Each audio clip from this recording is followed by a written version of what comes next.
So hello everyone, welcome back to the channel. I hope you guys are doing great. तो जो topic मैं आज आपको समझाने वाला हूँ ना, वो बहुत ज़्यादा इंपॉर्टेंट टॉपिक है और बहुत ही ज़्यादा इग्नोर किया जाने वाला टॉपिक भी है। ठीक है, उसको लोग बहुत ज़्यादा इग्नोर करते हैं क्योंकि लोगों को लगता है ये सीखना तो ज़रूरी ही नहीं है। ठीक है, तो वो क्या होता है उसको मैं आपको आज एक्सप्लेन कर देता हूँ। ये चीज़ आपकी ट्रेडिंग में बहुत अच्छी एक्यूरेसी क्रिएट कर सकती है। ठीक है, आपके लॉसेस को कम कर सकती है बेसिकली।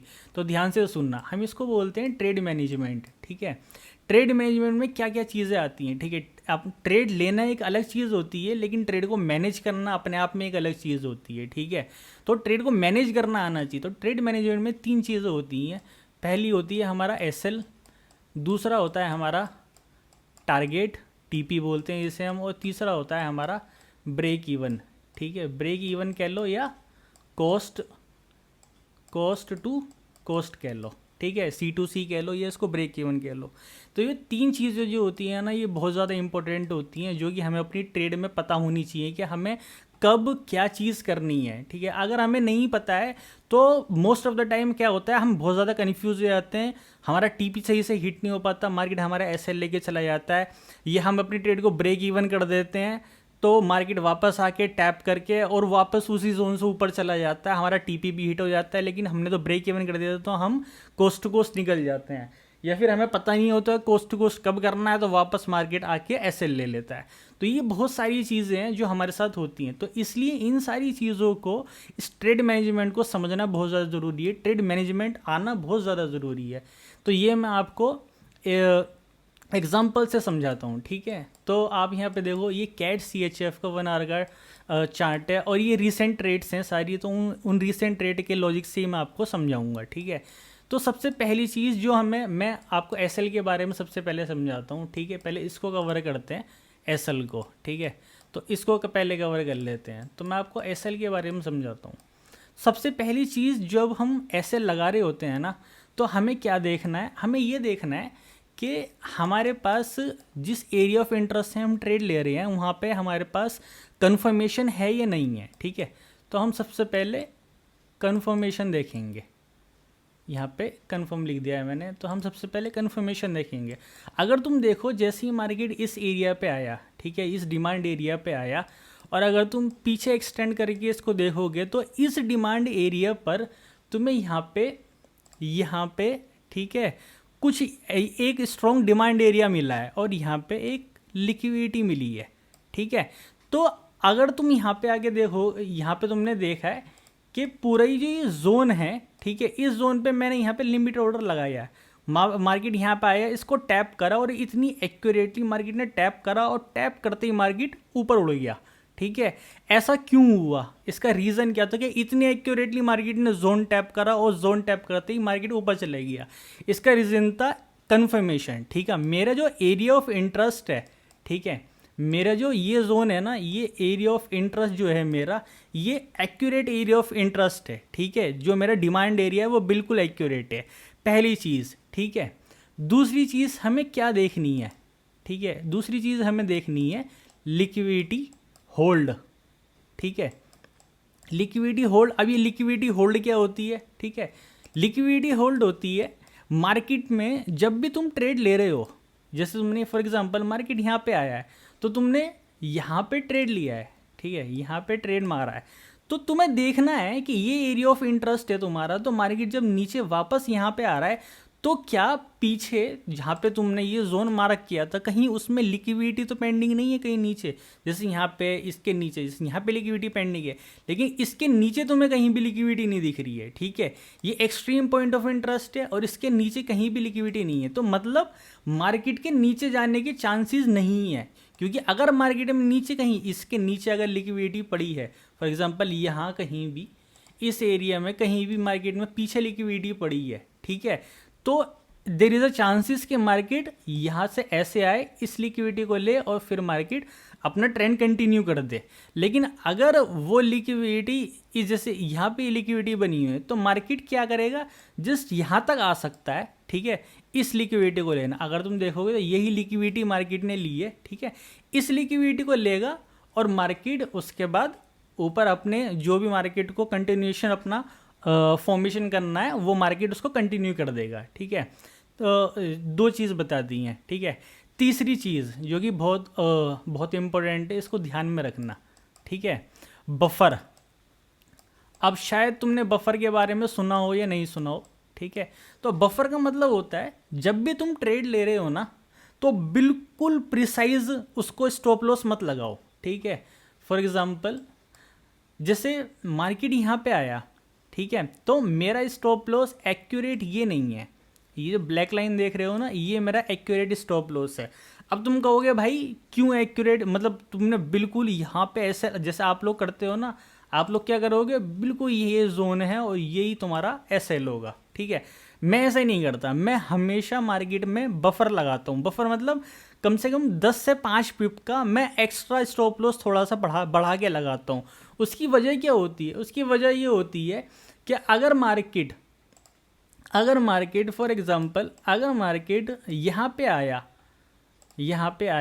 ठीक है, यहाँ पे आ गया, ठीक है, और कोई भी अगर मार्केट को नीचे नहीं जाना है, लेकिन फिर भी मार्केट ने कोई अनयूजुअल मूव दिया और ऐसे करके ऊपर मार्केट ने मूव कर दिया, क्योंकि मार्केट हमेशा विक मारता रहता है, ठीक है।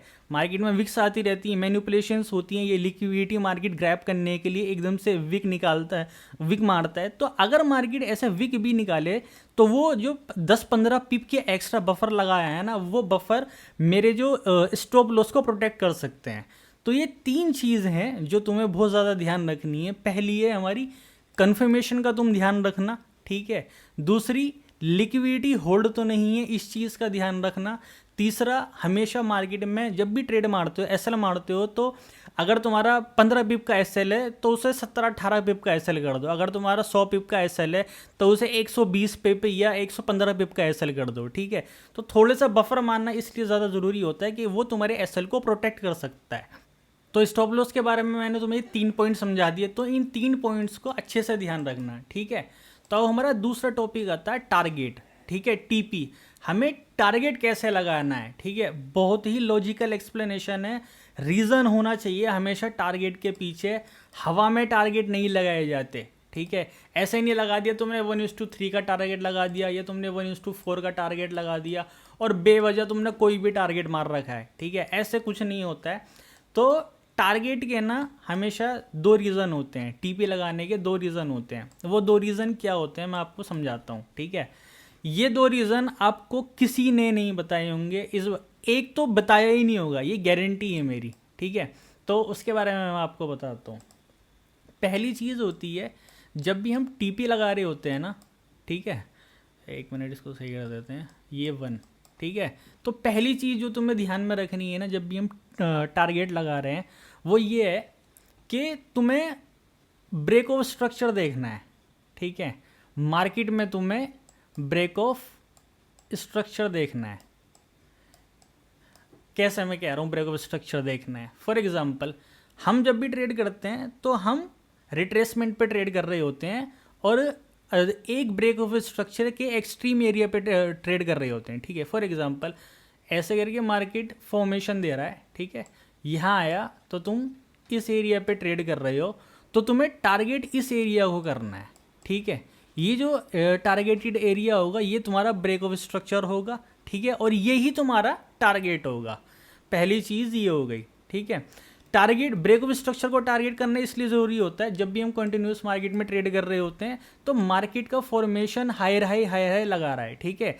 तो हायर हाई जब मार्केट फॉर्म कर रहा है बुलिश मार्केट में, तो अगर तुम एक ब्रेक ऑफ स्ट्रक्चर के एक्सट्रीम पॉइंट ऑफ एरिया पे ट्रेड कर रहे हो तो तुम्हें उसका जो स्ट्रक्चर हाई, मतलब ब्रेक ऑफ स्ट्रक्चर जो, तो उसका हायर हाई को तुम्हें टारगेट करना है, ठीक है। तो ये लॉजिकल ब्रेक ऑफ स्ट्रक्चर होता है, ठीक है। अब दूसरी चीज़, मतलब जो दूसरा पॉइंट है जो कि मोस्ट इंपॉर्टेंट पॉइंट माना जाता है, मतलब ये बहुत ज़्यादा लॉजिकल है। ब्रेक ऑफ स्ट्रक्चर वाला एक बार को फेल हो सकता है, ठीक है, ये एक बार को मैं कह सकता हूँ कि फेल हो सकता है, लेकिन ये जो दूसरा वाला पॉइंट है ना ये फेल नहीं होगा। इसे हम बोलते हैं ओपोजिंग लिक्विडिटी, ठीक है। ओपोजिंग लिक्विडिटी का मतलब होता है वो लिक्विडिटी जो तुम्हारे अगेंस्ट में पड़ी है, ठीक है। कैसे मैं कह रहा हूँ लिक्विडिटी अगेंस्ट में पड़ी है, फॉर एग्जांपल मैंने यहाँ से ट्रेड ली, ठीक है, ये यूएसडी कैड का 2 आवर का टाइम फ्रेम है और ये वही ट्रेड है जो मैंने आपको ग्रुप वगैरह में दिए भी थे, ठीक है। तो ये वही ट्रेड है। तो मैंने 2 आवर के टाइम फ्रेम पे यहाँ से ट्रेड ली, ठीक है। ट्रेड लेने के बाद मेरे को कैसे पता है कि मेरा टीपी कहाँ होना चाहिए, मैंने तुम्हें पहली बात बताई, ठीक है। कहाँ होना चाहिए, या तो ब्रेक ऑफ स्ट्रक्चर पे होनी चाहिए, क्योंकि यही मेरा ब्रेक ऑफ स्ट्रक्चर होने वाला है, ठीक है। यहाँ से मार्केट जब इसको ब्रेक करेगा ना, यहाँ से मार्केट जाएगा, इसको ब्रेक करेगा, तो ये जो एरिया है ना, ये मेरा बॉस होने वाला है, ये मेरा ब्रेक ऑफ स्ट्रक्चर होगा, ठीक है। लेकिन फॉर एग्जांपल अगर तुम्हें ऐसा लग रहा है कि मेरा ब्रेक ऑफ स्ट्रक्चर ऊपर है, या मेरा ब्रेक ऑफ, मैं इतना नहीं होल्ड करना चाहता, ये मेरा ज़्यादा ब्रेक ऑफ मतलब ब्रेक ऑफ स्ट्रक्चर के जो पॉइंट्स हैं वो ज़्यादा पिप्स दूर है, तो मैं एक लॉजिकल एक टीपी ढूंढना चाहता हूँ। तो लॉजिकल टीपी जो होता है ना, वो होता है, फिर जो दूसरा पॉइंट आता है मोस्ट इंपॉर्टेंट, वो होता है अपोजिंग लिक्विडिटी। वो लिक्विडिटी जिस साइड में तुमने ट्रेड ली है ना, इसके अगेंस्ट में तुम्हारी जो लिक्विडिटी पड़ी है, ये लिक्विडिटी कैसे, यहाँ पे देखो, ये लिक्विडिटी पड़ी है, ठीक है, ये लिक्विडिटी पड़ी है, यहाँ पे ये लिक्विडिटी पड़ी है, ठीक है। और अगर तुम यहाँ से ऊपर जाते हो तो, ठीक है, ये देखो, यहाँ पे फेयर वैल्यू गैप, ठीक है, ये फेयर वैल्यू गैप, ये लिक्विडिटी, तो मतलब मार्केट में जिस तरफ तुमने ली है उस तरफ लिक्विडिटी पेंडिंग है, और यही रीज़न भी है कि तुम्हारा ट्रेड चलेगा। अगर उस तरफ तुम्हें लिक्विडिटी नहीं दिख रही है, मतलब फेयर वैल्यू गैप्स उस तरफ जिस तरफ तुमने ट्रेड ली है उस तरफ अगर नहीं दिख रही है, तो तुम्हारे चांसेस भी कम है कि तुम्हारी ट्रेड चले, ठीक है। तो जो तुम्हारा टारगेट होना चाहिए ना, या तो तुम्हारा ब्रेक ऑफ स्ट्रक्चर तुम्हारा टारगेट होना चाहिए, या फिर तुम्हारी अपोजिंग लिक्विडिटी। अगर तुम क्लोज करना चाहते हो कि मैं इतना ज़्यादा नहीं होल्ड करना चाहता, तो तुम इसको यहाँ क्लोज कर सकते हो, ये 1:3 RR हो जाएगा, ठीक है। लेकिन हमेशा ब्रेक ऑफ स्ट्रक्चर को अगर तुम मैक्सिमम पॉइंट्स कैप्चर करोगे तो ही तुम अपने कैपिटल को ग्रो कर सकते हो। तो या तो तुम अपने ब्रेक ऑफ स्ट्रक्चर जो तुम्हारा मेन ब्रेक ऑफ स्ट्रक्चर बनना हो उसको टारगेट करो, या उससे ऊपर अपनी अपोजिंग लिक्विडिटी को टारगेट करो, ठीक है। तो मैंने अपोजिंग लिक्विडिटी को टारगेट किया था, तो तुम देखो ये अपोजिंग लिक्विडिटी है, ठीक है, यहाँ पे समवेयर अराउंड यहाँ पे, ये देखो, ठीक है, ये एरिया, तो मैं यहाँ पे निकल गया था, ठीक है। ये USD कैट का प्रॉफिट भी मैंने आपको भेजा था, और मैंने आपको ट्रेड भी बताया था इसके बारे में, ठीक है। तो ये दो चीज़ों का ध्यान रखना जब भी तुम ट्रेड ले रहे हो, ब्रेक ऑफ स्ट्रक्चर, या तो तुम्हें ब्रेक ऑफ स्ट्रक्चर को टीपी रखना है अपना, या फिर तुम्हें अपना अपोजिंग लिक्विडिटी, जो लिक्विडिटी तुम्हारे अगेंस्ट में पड़ी है उस लिक्विडिटी को तुम्हें अपना टीपी रखना है। अब मैं तुम्हें तीसरे पॉइंट के बारे में समझा देता हूँ, ठीक है। तो तीसरा पॉइंट है हमारा कॉस्ट टू कॉस्ट, ठीक है, या ब्रेक इवन, ठीक है, ये हमारा तीसरा पॉइंट है, ठीक है। तो हमें ट्रेड को ब्रेक इवन कब करना है, ठीक है। तुम्हें बहुत सारे ट्रेडर्स मैंने देखे भी हैं, काफ़ी बंदे, तो वो बताते हैं कि जो ब्रेक इवन जब भी तुम्हें ट्रेड को करना है ना, तो 1:1 अगर तुम आ जाए ट्रेड, ठीक है, तो उसको रिस्क फ्री कर दो, फॉर एग्जांपल ऐसे बोलते हैं, ठीक है। तो ये गलत है, मतलब इस तरीके से ट्रेड्स को ब्रेक इवन नहीं किया जाता है। तो ट्रेड्स को ब्रेक इवन करने का ना, उस ट्रेड को ब्रेक इवन करने के पीछे एक रीज़न होना चाहिए। ऐसे ही तुम ट्रेड को ब्रेक इवन नहीं कर सकते, क्योंकि मोस्ट ऑफ द टाइम ऐसा होता है कि फॉर एग्जांपल यहाँ से मार्केट में ट्रेड गया, ये तुम्हारा 1:1 आया, ठीक है, तुमने ट्रेड को ब्रेक इवन कर दिया, ये वापस आया, इसने इसको टैप किया और ऊपर चला गया, और तुमने देखा कि मार्केट तो टीपी के पास चला गया, और मैंने लॉस ना हो जाए इस डर में ट्रेड को ब्रेक इवन कर दिया था। तो ब्रेक इवन करने के ना मैं तुम्हें बहुत अच्छे 2 पॉइंट बताता हूँ जिसको तुम ध्यान में रखना। अगर तुम्हें कुछ नहीं देखना, मतलब फॉर एग्जांपल कि तुम चाहते हो कि नहीं मेरे को कोई स्विंग वगैरह कुछ ना देखना पड़े, तो तुम्हें फर्स्ट पॉइंट पे ध्यान देना है, ठीक है। ये है तुम्हारा 1:2, ठीक है। ये मैं मार्केट ऑब्जर्वेशन से कह रहा हूँ कि जब भी अगर मार्केट 1:2 प्ले कर गया है, 1 से 1:2 से पहले तुम ट्रेड को ब्रेक इवन नहीं करना। अगर तुमने ट्रेड को 1:2 से पहले, क्योंकि मोमेंटम में 1:2 अगर मार्केट दे देता है ना, ये स्लो मार्केट में भी मार्केट अगर 1:2 दे रहा है, ठीक है, उसके 2 के बाद बहुत ज़्यादा कम चांसेस हैं कि वह तुम्हारे ब्रेक इवन पे आ जाए। अगर तुम ऐसा लग रहा है कि रिवर्स हो सकता है, ठीक है, तो बहुत ज़्यादा कम चांसेस हैं कि वो तुम्हारे ब्रेक इवन पा के तुम्हें निकाल देगा, क्योंकि 1:2 के बाद हो सकता है मार्केट 1:3 और 1:4 ईजी दे दे और उसके बाद रिवर्स हो जाए, ठीक है। अगर तुम 1:1 पे उसको ब्रेक इवन कर देते हो तो बहुत ज़्यादा चांसेस हैं कि वो आके तुम्हारा स्टॉप लॉस निकाल देगा, तुम्हें ब्रेक इवन पे निकाल देगा और उसके बाद मार्केट मूव करने लगेगा, ठीक है। दूसरा जो कि मेरा सबसे ज़्यादा, जो कि मुझे बहुत ज़्यादा पसंद है, ठीक है, ये दूसरा पॉइंट, तो ये दूसरा पॉइंट है, हमारा स्विंग लो का, मतलब स्विंग हाई या स्विंग लो। हमें एक मिनट, स्विंग हाई और लो इनका ध्यान रखना है, ठीक है। स्विंग हाई और लो का ध्यान रखना है तुम्हें, इसके ब्रेक होने का ध्यान रखना है, ठीक है। कैसे, मैं आपको समझाता हूँ, ठीक है। ट्रेड फॉर एग्जांपल मैंने यहाँ पे ट्रेड मारा है, ठीक है, ये एरिया है, इस एरिया पे मैंने ट्रेड करा है, ये जो एरिया है, ठीक है। तो ये एरिया पे मैंने ट्रेड मारा है। इस पे ट्रेड मारने के बाद अगर मार्केट इसके ऊपर, ठीक है, मेरा जो रीसेंट स्विंग है, ये मेरा रीसेंट स्विंग है, ये जो एरिया है ये मेरा रीसेंट स्विंग है, ये मेरा रीसेंट स्विंग है, ये अगर मार्केट इसके ऊपर क्लोज कर देता है, फॉर एग्जांपल इसके ऊपर मार्केट बॉडी कैंडल क्लोज कर देता है, जैसे इस कैंडल ने बॉडी कैंडल क्लोज कर दिया इसके ऊपर है, ठीक है, ये मेरे स्विंग हाई के ऊपर, तो मैं अपने ट्रेड को ब्रेक इवन कर दूंगा और मैं गारंटी लिख के देता हूँ 90% ऑफ द टाइम 90% तुम्हारा ट्रेड वापस आके तुम्हारे ब्रेक इवन को नहीं निकाल पाएगा, है, क्योंकि ये लॉजिकल है। अगर ये तुम्हारा स्ट्रक्चर ब्रेक कर रहा है, ये तुम्हारे स्विंग को ब्रेक कर रहा है, मतलब मार्केट में पोटेंशियल है। अगर वो ब्रेकआउट्स दे रहा है, ठीक है, तो मार्केट में पोटेंशियल है कि अगर वो लेवल ब्रेक कर सकता है तो उसके बहुत ज़्यादा कम चांसेस हैं कि वो वापस आके तुम्हारे ब्रेक इवन पे से तुम्हारी एंट्री क्लोज करे, ठीक है। तो जब स्विंग हाई या फिर अगर तुम सेल साइड में जा रहे हो तो स्विंग लो, ठीक है, इन दोनों को देखना है। अगर स्विंग लो ब्रेक हो जाता है तो तुम अपने एसएल को, टीपी को, जो भी तुम्हारा एसएल है उसको कोस्ट टू कोस्ट कर सकते हो।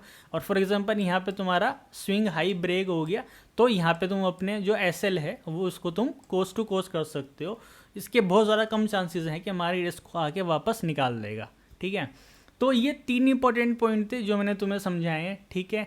एसएल, टीपी, एसएल को कैसे रखना है, टीपी को कैसे रखना है और ट्रेड को कब ब्रेक इवन करना है, ठीक है, और कब ब्रेक इवन का नहीं करना।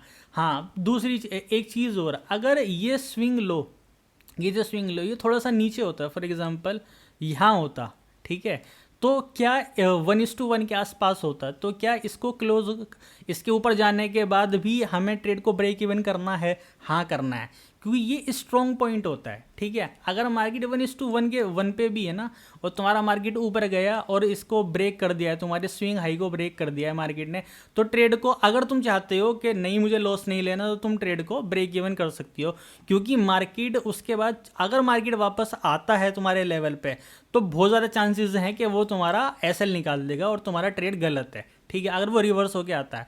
और अगर वो स्विंग लो से ऊपर चला जाता है, तुम ब्रेक इवन भी कर देते हो, तो बहुत कम चांसेस है कि मार्केट वापस आएगा अगर तुम्हारी ट्रेड सही है तो, ठीक है। तो ये तीनों चीज़ों, तीनों पॉइंट्स को मैंने तुम्हें समझा दिया है, तीनों में क्या क्या तुम्हें देखना है, एसएल, टीपी और ब्रेक इवन तुम्हें कब करना है। इन तीनों चीज़ों को ध्यान देना, ये तुम्हारी एज क्रिएट कर सकता है और तुम्हारी लॉसेस को काफ़ी ज़्यादा ये कम कर सकता है, ठीक है। So that's it for the video. अगर कोई भी कमेंट हो, तुम्हारे मन में डाउट हो तो कमेंट कर देना। Thank you so much.